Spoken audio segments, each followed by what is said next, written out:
Noel and his two dads took their places at the dining room table, and a few moments later his mother appeared carrying a roast chicken which she carved at the hot plate on the sideboard. Once everyone's plates were full, they began to eat, and the conversation focused on Noel and how things had been going at university since he'd last been home, and then ranged from there. "So, what's this play that you're growing the beard for?" Mum. "Is that collection of bum fluff round your chin supposed to be a beard?" Pete. "Shall I make you an appointment with a hairdresser? Your hair's getting very long." Mum. "I think long hair suits him. Means his ears don't stick out as much, and considering all the men in our family end up going bald, he might as well enjoy it while he can." Dad. "Have you got any plans to meet up with your mates while you're back?" Pete. "I see you've still got the earring. I still think it looks dreadful." Mum. "I saw Davy Thompson the other week. I told him you were coming home for the holidays. You should give him a call at some point. I'm sure he'd like to meet up." Pete. "Is that a new coat?" Mum. "How's the poetry going?" Dad. His dad was the only one that Noel had told about the poetry. He'd mentioned it one time when he'd phoned him, but afterwards wished that he hadn't. Noel hoped that his dad might have forgotten about it. No such luck. Now, of course, his mother would want to know all about it, which was exactly what he'd been dreading. "Why are you writing poetry, darling?" Not a good start. "It's part of my English Lit course, Mum. I'm doing a creative writing module." "And they teach you how to write poetry as part of that, do they?" "It's more that they give you writing assignments and then you can choose whether to approach them as either prose or poetry." "So why did you choose to do poetry? You always used to write short stories, didn't you? Horror things like that Stephen King." "They weren't bad, those," Pete chimed in. "They were very good," said his dad. "Plus, he did write some poems, don't you remember? The ones that spelt out the title with the first letter of each line."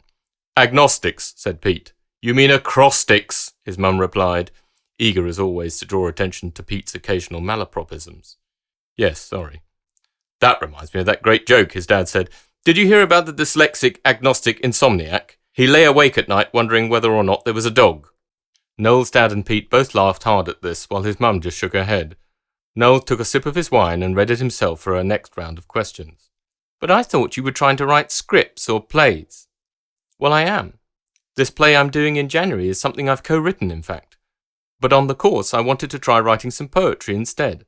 My tutor's a poet." "Is he published?" "It's a she, Mum, and yes, she is." "What's her name?" "Emma Williams." "Never heard of her." "Have you ever heard of her?" she asked his dad. "No, but then I'm not really up on modern poets," he replied. "I'll tell you whose poetry I do like," she said, turning back towards Noel. "Pam Ayres. She was on Radio 4 the other day reading such a funny poem of hers. Let me see if I can remember it now." Oh dear. The conversation was pretty much heading in the direction Noel had feared it would. This was exactly why he'd not wanted to talk about his poetry with his mother. His dad, who'd read quite a bit of poetry and even written some when he was younger, might appreciate Emma's work. His mum never would. She'd probably just complain about the fact that it didn't rhyme. "Emma's poems aren't really in the same sort of style as Pam Ayres, Mum. Neither are mine, for that matter, but I'll happily let you read them if you like." "Oh, well, of course, I'd love to, darling. Maybe you'd like to read us all one while I get the dessert ready." No, I don't think so." "There's no need to be embarrassed." "I'm not embarrassed. I just don't want to read them out loud at the moment, that's all." "I'd be interested to hear one," said his dad. "See? Your dad would like to hear one, and so would I, and I'm sure Petey would as well, wouldn't you, darling?" "What? Oh, yes, of course," Pete, who seemed to be slowly nodding off in his chair, replied. "No, really, it's not because I'm embarrassed. I just really don't want to right now. So, can I help carry the dishes out?" All requests for a poetry reading momentarily quashed, Noel helped clear the table and load the plates into the dishwasher.